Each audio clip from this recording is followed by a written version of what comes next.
Welcome back to Clooney Garage. It's Fred here. One of the episodes we wanted to take you on is some modifications to your VF LS motors, particularly in track racing applications and high performance applications, and even more important for supercharged applications, and that's the role of an oil catch can. They don't come out standard with oil catch cans, these LS motors. So today's episode, we'll talk to you about what a catch can does, where to find them, what brands to use, what we've done for Clooney, and more importantly, let's empty our catch can and show you how they work. So catch cans are quite a modern invention, and you wouldn't have found them in these old 308s, not from my memory anyway. But the role of the catch can, it's to actually capture oil from you get crankcase air pressure built up with oil particles, particularly in supercharged applications, and you don't want that then getting it out of the top of the valve covers into the intake manifold, and then you start getting on the inside of the valves and it cruds up your carbons the inside of your heads, and you end up having real problems on the intakes. So catch cans are a way of eliminating that oil, that crankcase pressure, and actually then having a residue repository for it to sit in, and then you just empty your catch can and away you go. Now this is really important on street racing and circuit racing applications. We've got high RPM, lots of crank pressures, and your ability to actually get rid of those and the oil particles is really important for these high RPM applications.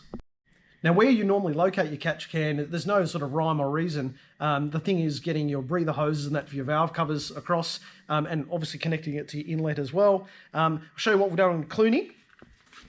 The guys at Gentech have fitted ours, but we've got it on the left hand side of the motor here, as you can see here next to the build plate.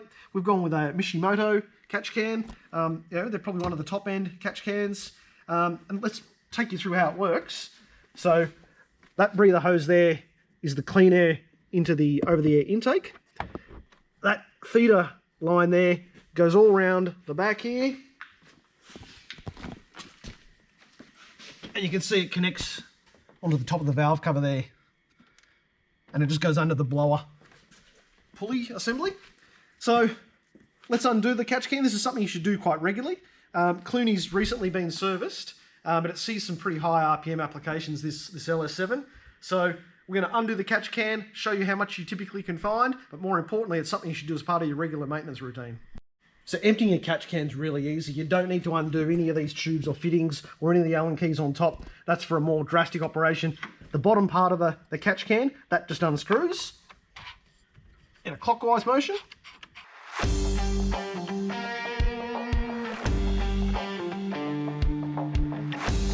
So a little catch can is off, and it's like the size of a can of Coke. This is quite a big catch can. You can get smaller ones as well, but have a look in here.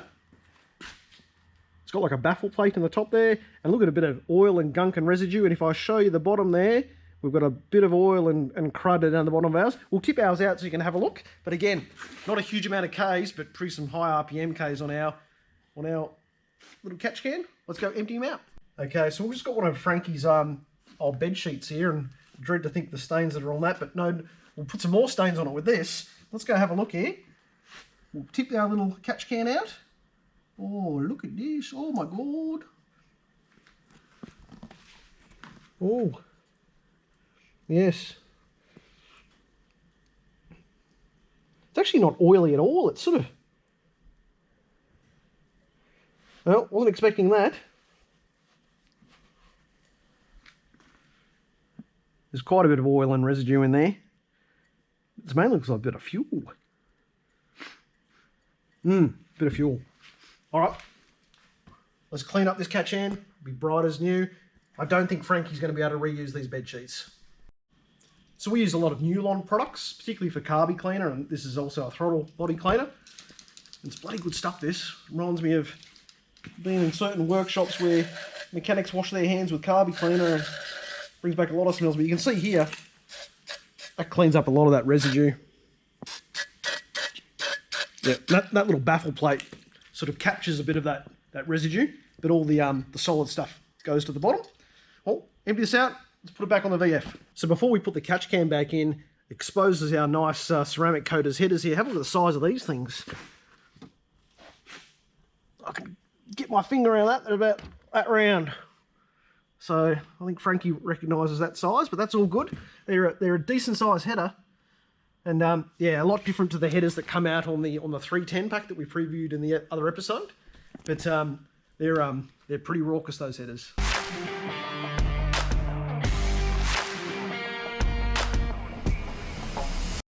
So I hope that was informative, guys. I didn't know much about catch cans until I got Clooney. I've had them on all the engine upgrades that I've done, including the LS7. They're a must for the track, and they're a must for supercharged applications. So if you're thinking about, getting a blower, always have a look at, getting a catch can. And in normally aspirated situations as well, if your car's going to see lots of high RPM and track use, definitely recommended as well. On that note, don't do it for Dale, do it for Brocky. We'll catch you later. It's been a magic episode. Hope you like it.